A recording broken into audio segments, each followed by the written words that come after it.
Hello दोस्तों, मेरे motivate for it channel में आप सभी को दिल से स्वागत है। चलो जल्द से जल्द वीडियो को शुरू करते हैं। दोस्तों, वास्तविकता देखी जाए तो हम भी भीड़ का एक हिस्सा बन चुके हैं। हम भी इस भीड़ में अपने आप को भूल चुके हैं। हम भी इस भीड़ के कहे अनुसार उनके इशारों पर नाचते रहते हैं। एक कठपुतली की तरह यह भीड़ जैसा कहती है, हम वैसा करते चले जाते हैं। ऐसे केवल कुछ ही लोग होंगे जो वास्तविक तौर पर अपना जीवन स्वयं जी रहे हैं, और वह लोगों को जीवन की सही राह भी दिखाते हैं, लोगों को जीना भी सिखाते हैं। आइए वीडियो के माध्यम से समझते हैं कि आधी अधूरी जिंदगी जीकर हमें कोई लाभ नहीं, उसे किस तरह से एक प्रभावशाली राजा बनना होगा। इस तरह की कई सारी बातें राजा ने पहले से ही सोच रखी थी, लेकिन वह राजा यह भूल चुका था कि हम में से हर एक व्यक्ति अलग रूप, रंग और अलग व्यवहार के साथ जन्म लेते हैं, और वही हमारे जीवन की धारा होती है। एक नदी की तरह साफ और स्वच्छ उस धारा को हमने खो दिया है और अपना लिया है भीड़ तंत्र द्वारा दिया गया, क्योंकि यह हमें अत्यधिक सुरक्षित लगता है। क्योंकि इस भीड़ में हम अपने आप को सुरक्षित मानते हैं। हमें कुछ नया जानना अच्छा नहीं लगता। हम तो केवल इस भीड़ के साथ चलकर अपने आप को सर्वश्रेष्ठ समझते हैं। उस लड़के का भी एक व्यवहार था, उसे राज्य का राजा नहीं बनना था। उस लड़के का मन तो बहुत नाजुक था। वह जल्द ही करुणा से भर जाता था। हिंसा से उसे आनंद नहीं आता था। उसे तो चित्र बनाना और नृत्य करना अत्यधिक पसंद था। यही उसकी जीवन धारा थी। यदि वह उस पर चल तो संपूर्णता को प्राप्त करता। लेकिन उसके पिता को यह सब बिल्कुल पसंद नहीं, जिस कारण वह राजा अपने बच्चे से नाराज रहने लगे।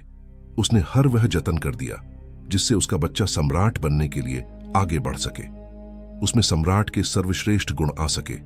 लेकिन उस लड़के को कोई फर्क नहीं पड़ रहा था। ऐसे ही धीरे धीरे समय बीतता गया, और समय के साथ साथ अब वह युवराज बड़ा होने लगा था। लेकिन जैसे जैसे युवराज बड़े हो रहे थे, उनके मन में, उनके दिमाग में समाज की यह बातें घर करती चली जा रही थी। अब वह बाहर के बारे में सोचने लगे थे, लेकिन अब भी उनका व्यवहार पहले जैसा ही था, और यह बात उस राजा को बिल्कुल पसंद नहीं थी। और इसी वजह से वह राजा अपने पुत्र को ताने मारता। अब शब्द कहता, वह कभी कभी इतना क्रोधित हो जाता कि अपने पुत्र से कहता, तुम्हारे जैसा पुत्र होने से तो अच्छा था कि मेरा कोई पुत्र ही नहीं होता।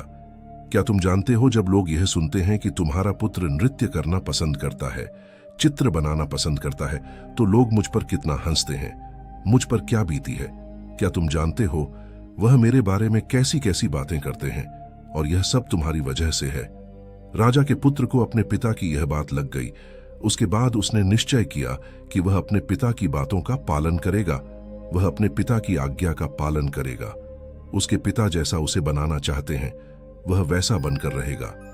एक बार जब उसके पिता खुश हो जाएंगे तो वह वापस अपने साधारण जीवन को जीने लगेगा। उस दिन से ही युवराज ने बहुत प्रयास किए, निरंतर अभ्यास किया, और आखिरकार वह एक ऐसा योद्धा बन गया जिसे हराना नामुमकिन था। उसने कई ऐसी लड़ाइयां लड़ी जिन्हें जीतना नामुमकिन था, लेकिन वह अपने पराक्रम के दम पर विजय हुआ। और जब भी वह विजय होकर वापस अपने महल लौटता तो उसे यही लगता कि अब तो उसके पिता उससे अत्यधिक प्रसन्न हो जाएंगे। लेकिन हर बार जब वह विजय होकर घर लौटता तो उसके पिता उसे केवल एक ही बात कहते, बेटा तुम्हें तो अभी और सीखना है, अभी तुम पूर्ण रूप से एक योद्धा नहीं बने हो। और इसी वजह से वह अपने पिता की नजरों में पूरा बनने के लिए दिन रात मेहनत करता, अपनी पूरी ताकत लगा देता। लेकिन ऐसा समय कभी नहीं आया जिससे राजा को अपने बेटे पर गर्व हो। और धीरे धीरे वह पुत्र अपने आप को भुला चुका था कि वह क्या है और वह क्या करना चाहता है। धीरे धीरे उसके अंदर की करुणा क्रूरता बन चुकी थी। दोस्तों, हमारे साथ भी हमारे जीवन में कुछ ऐसा ही होता है। लोगों की परवाह करते करते, जिम्मेदारियां निभाते निभाते हम अपने आप को ही भूल जाते हैं, और एक ऐसी जिंदगी को अपना ले जो हमारी है ही नहीं। लेकिन सबसे खुशकिस्मत तो वह लोग होते हैं जो सही मायने में अपना जीवन जीते हैं। वह वही कर हैं जो वह करना चाहते हैं। एक दिन की बात है, वह युवराज अपने राज्य में भ्रमण कर रहा था कि तभी उसकी नजर एक युवती पर पड़ी, और वह युवती अत्यधिक सुंदर थी, जिसके प्रति वह युवराज आकर्षित होते चले जा रहे थे। उस युवती को देखकर युवराज के मन में प्रेम उमड़ने लगा।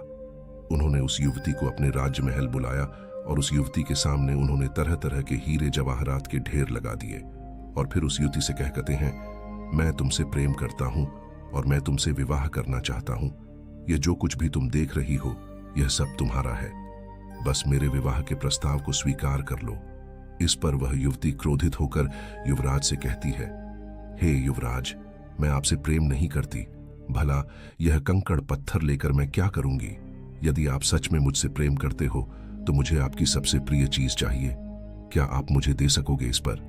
वह युवराज कहता है, सुंदरी, जो कुछ तुम चाहो वह मैं तुम्हें देने के लिए तैयार हूं। इस पर युवती कहती है, हे युवराज, मुझे आपका यह राजमहल, यह राजपाट, यह शानो शौकत नहीं चाहिए। मैं तो एक साधारण सी युवती हूं और मैं आपसे भी यही चाहती हूं। क्या आप मेरे साथ एक साधारण युवक बनकर जीवन व्यतीत कर पाएंगे? क्या मेरे साथ एक साधारण युवक बनकर चल सकेंगे? अपना यह राजपाट, यह शानो शौकत क्या आप छोड़ सकेंगे? उस युवती की यह बात सुनकर वह युवराज बहुत सोच में पड़ गया और उस युवराज को देखकर वह युवती हंस पड़ी और कहने लगी, हे युवराज, यह आपकी धन दौलत, यह आपका साम्राज्य हमारी जिंदगी में कुछ नहीं। धन दौलत, मान सम्मान, पद प्रतिष्ठा ही प्रेम की कसौटी बन जाता है। आपने तो देखा ही होगा, जिसके पास जितनी ज्यादा धन दौलत होती है, मान सम्मान होता है, पद प्रतिष्ठा होती है, लोग उसे ही अधिक प्रेम करते हैं, उसकी अधिक फिक्र करते हैं, हमेशा उसके साथ खड़ा रहे उसका सम्मान करते हैं। लेकिन यह सब सच नहीं होता। वास्तविक तौर पर तो वे लोग उस धन दौलत के अधीन होते हैं, उस धन दौलत का सम्मान कर रहे होते हैं, उस राज्यपाठ का, उस पद प्रतिष्ठा का, उस मान सम्मान का आदर कर रहे होते हैं। वे लोग उसकी वाहवाह कर रहे होते हैं, उसी की प्रशंसा कर रहे होते हैं, जो कि एक दिखावा है, जो कि एक झूठ है। और इन सभी झूठों के पीछे हम अपना पूरा जीवन यूं ही व्यतीत कर देते हैं। हम सब इनके पीछे भागते रहते हैं, फिर चाहे वह कोई गरीब हो या फिर कोई अमीर। लेकिन आखिरी सांस तक ना तो कोई गरीब से प्रेम करना चाहता है और ना ही उसकी कोई फिक्र करता है। लेकिन यदि आप किसी को धन दौलतमान, सम्मान, पद प्रतिष्ठा दिखाएंगे तो वह अवश्य ही आपकी झूठी तारीफ करेगा और वह आपका झूठा सम्मान भी करने के लिए तैयार रहेगा। वह आपसे केवल इसलिए जुड़ा रहेगा क्योंकि उसे वे सारी चीजें पसंद हैं, न कि आप उस युवती की यह सारी बातें सुनकर युवराज एक बार फिर से कुछ देर के लिए सोच विचार करने लगते हैं और कुछ देर बाद वह उस युवती से कहते हैं, मैं तुम्हारे साथ चलने के लिए तैयार हूं। जैसा तुम चाहती हो, मैं एक साधारण जीवन जीने के लिए तैयार हूं। बस मैं अपने माता पिता को इसकी सूचना देना चाहता हूं, अपने माता पिता से आज्ञा लेना चाहता हूं। जैसे ही सम्राट को यह पता चला कि युवराज यह राज्य छोड़कर जा रहे हैं और वह भी एक साधारण सी लड़की के लिए, उसने तुरंत ही अपने सैनिकों को आदेश दिया कि उस लड़की और युवराज को बंदी बनाकर राज दरबार में पेश किया जाए। सैनिकों ने बिल्कुल ऐसा ही किया। उन्होंने उस लड़की और युवराज को बंदी बनाकर राज दरबार में ले आए। उधर दूसरी तरफ सम्राट ने उस लड़की को जासूसी के आरोप में मृत्युदंड दे दिया। वह राजा यह भूल चुका था कि जब हमारे हाथों में शक्ति होती है, हमारे हाथों में ताकत होती है, तो हम न्याय और अन्याय के बीच का फर्क भूल जाते हैं। हमें तो केवल बस यही लगता है कि हम जो कुछ कर रहे हैं वही सही है। हम अपने आप को सर्वशक्तिमान समझने लगते हैं। इस मृत्युदंड के बारे में सुनने के बाद वह लड़की डर गई और राजा से कहती है, हे राजन, इसमें मेरा क्या दोष है? इसमें मैंने क्या किया है? आपके ही पुत्र युवराज ने मुझे यहां पर आने का अनुग्रह किया था और मैं उनकी ही विनती पर यहां आई थी, इसलिए मुझे मृत्युदंड देने का आपको कोई अधिकार नहीं। उधर दूसरी तरफ युवराज भी अपने पिता को समझाने का हर मुमकिन प्रयास करते हैं, लेकिन उसके पिता मानने को तैयार नहीं थे। उसने अपने पिता से कहा, पिताजी, यदि आप इस लड़की को छोड़ देंगे तो आप जैसा कहेंगे मैं वैसा ही करूंगा। यह बात सुनकर वह सम्राट अत्यधिक प्रसन्न हुआ और उस सम्राट ने उस लड़की को जाने दिया।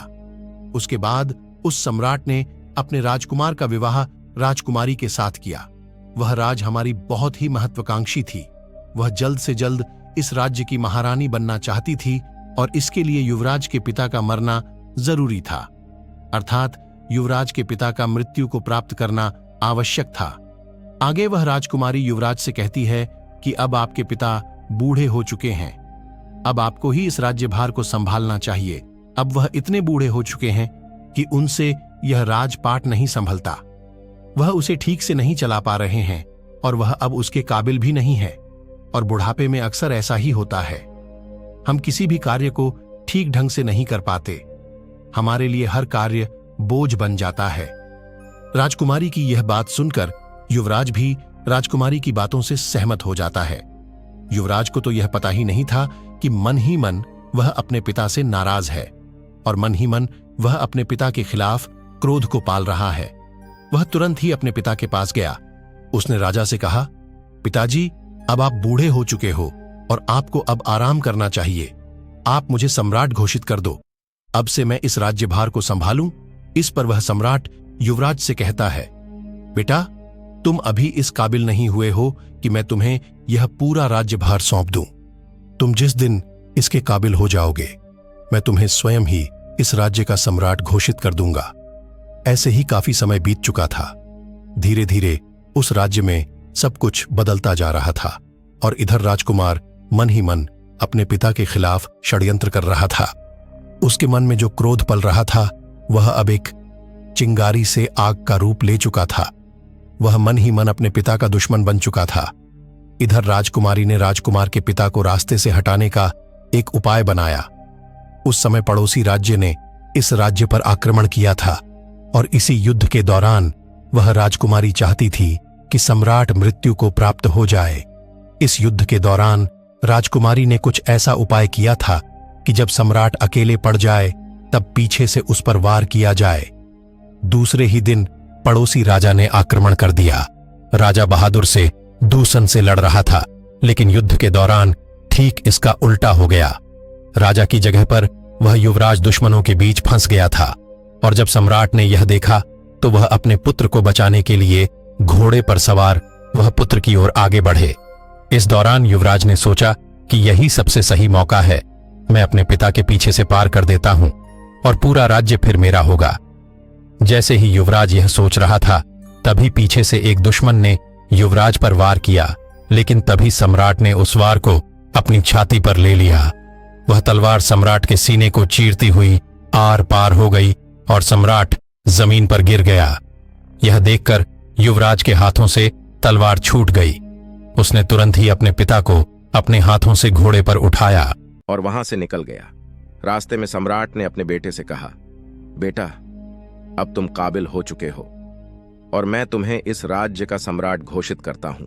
जाओ और अपने राज्य को बचा लो। इस राज्य को तुम्हारी जरूरत है। तुम जैसे वीर योद्धा पर मुझे गर्व है। इतना कहकर वह सम्राट वीर गति को प्राप्त हो गया। अपने पिता के मुख से यह सारी बातें सुनकर राजकुमार बहुत दुखी हो गया। उसके मन में जो क्रोध था वह पूरी तरह से करुणा में बदल गया। तब उसे एहसास हुआ कि वह अपने पिता से प्रेम करता है, नफरत नहीं। उसे अपनी गलती पर पछतावा होने लगा और वह तुरंत ही वापस युद्ध भूमि पर लौटा और उसने काफी बहादुरी से युद्ध को लड़ा और अपने पिता की याद में उसने इस युद्ध को तो जीत लिया, लेकिन अपने आप से हार गया। युद्ध को जीतने बाद वापस महल लौटकर वह बहुत परेशान था, क्योंकि राजकुमारी ने जो राजा के खिलाफ षड्यंत्र रचा था, राजकुमार ने राजकुमारी को आजीवन कारावास का दंड दे दिया। कुमार बहुत दुखी था। वह स्वयं को भी सजा देना चाहता था। वह इस राज्य का सम्राट बनकर अब खुश नहीं था, ना ही उसके मन में कोई इच्छा रह गई थी। एक दिन वह अपने राज्य का भ्रमण कर रहा था कि तभी रास्ते में उसने एक व्यक्ति को देखा जो रास्ते में नाच रहा था, गा रहा था और उसने एक चोगा पहन रखा था। यह देखकर युवराज उस व्यक्ति के पास गया और उस व्यक्ति से कहने लगा, आप कौन हैं और नाच क्यों रहे हो? इस पर वह व्यक्ति कहता है, मैं कौन हूं? यही तो मैं जानना चाहता हूं। मुझे नहीं पता कि मैं कौन हूं। क्या मैं तुम्हें जानता हूं? तुम कौन हो? इस पर वह युवराज कहता है, मैं इस राज्य का सम्राट हूं। इस पर वह व्यक्ति कहता है, मुझे भी ऐसा ही लगता था कि मैं इस राज्य का सम्राट हूं, लेकिन बाद में पता चला कि मुझसे बड़ा भिखारी तो और कोई नहीं है। इस पर युवराज कहता है, आप समझ नहीं रहे, मैं वास्तविक तौर पर इस राज्य का सम्राट ही हूं। इस पर वह व्यक्ति कहता है, हाँ, मैं जानता हूं कि इस राज्य के सम्राट तुम हो, लेकिन कभी इस राज्य का सम्राट मैं भी था और मैंने ही अपने हाथों तुम्हारे पिता को यह राज्य सौंपा था। और तुम्हारे पिता मेरे सेनापति हुआ करते थे। और तुम्हें और तुम्हारे पिता को यह तक नहीं पता होगा कि जिस लड़की के लिए तुमने अपना घर बाहर छोड़ना चाहा था, जिस लड़की को तुम्हारे पिता ने मृत्यु दंड देना चाहा था, वह पुत्री मेरी ही है। यह सुन वह युवराज उस व्यक्ति के चरणों में गिर पड़ा और कहने लगा, मैंने अपने पिता से आपके बारे में बहुत कुछ सुना है। अब आप ही मुझे बताइए कि मैं आगे क्या करूं। मुझे अब इस राज्य में कोई मन नहीं है और ना ही मैं कोई सम्राट बनना चाहता हूं। इस पर वह व्यक्ति उस सम्राट के हाथों को पकड़ लेता है और उसे एक ऐसी जगह ले जाता है जहां पर एक विशाल वृक्ष था। उस वृक्ष की ओर इशारा करते हुए वह व्यक्ति सम्राट से कहता है, बेटा उस वृक्ष को देखो, इस वृक्ष की तरह सम्राट बनो। इस वृक्ष पर कई तरह के प्राणी वास करते हैं, लेकिन यह वृक्ष कभी उन्हें हटाता नहीं है, बल्कि उनका ख्याल रखता है, उनका ध्यान रखता, सबकी रक्षा करता है और सबको भोजन भी देता है। और तो और यह वृक्ष हम जैसे पापी इंसानों को भी अपनी छाव में छाया अवश्य देता है। और इतना सब कुछ करने के बाद भी इसे रत्ती भर भी अहंकार नहीं है। यही इस राज्य का असली सम्राट है। लोगों को धोखा देना, लोगों को मारना, युद्ध की नीतियां बनाना, खून बहाना, लोगों की जान लेना, यह सम्राट का असली कार्य नहीं है। जाओ, वापस लौट जाओ अपने महल में और लोगों की सेवा करो, उनकी रक्षा करो, जैसे यह वृक्ष करता है। तब तुम सही मायने में एक असली सम्राट बन पाओगे। केवल लोगों को दिखाने के लिए नहीं, अपने आप को पहचानो, अपनी खुशी को पहचानो, जिसमें तुम्हें खुशी मिलती है वह कार्य करो।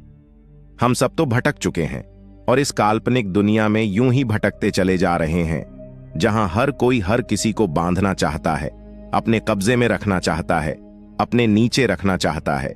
जब तुम ध्यान से अपने आप को देखोगे, अपने आप को समझोगे, तब तुम्हें यह एहसास होगा कि हमारे विचार हमारे हैं ही नहीं, हमारी सोच हमारी है ही नहीं। हम जिस धर्म में जन्म लेते हैं, हम तो उस धर्म के बन जाते हैं। दोस्तों, हमारे जीवन में भी कुछ ऐसा ही होता है। हमारे आसपास ऐसे बहुत से लोग होते हैं जो हमें हमेशा कुछ अच्छी तो कुछ कड़वी बातें कहते ही रहते हैं और उनकी हर बात हमें आईना सा दिखा जाती है। लेकिन हम ऐसे लोगों को ढूंढते रहते हैं जो हमारी हां में हां मिला सके, वह हमारी गलती को गल ना कहे। और ऐसे लोग हमें बहका सकते हैं, क्योंकि हम पहले से ही बहकने के लिए तैयार बैठे हैं। जो भी कुछ हम कह रहे हैं, जो भी कुछ हम कर रहे हैं, वह सब सही है। हम कुछ ऐसे लोग चाहते हैं जो हमारे इस हां में हां मिला सके और हमारा साथ दे सके।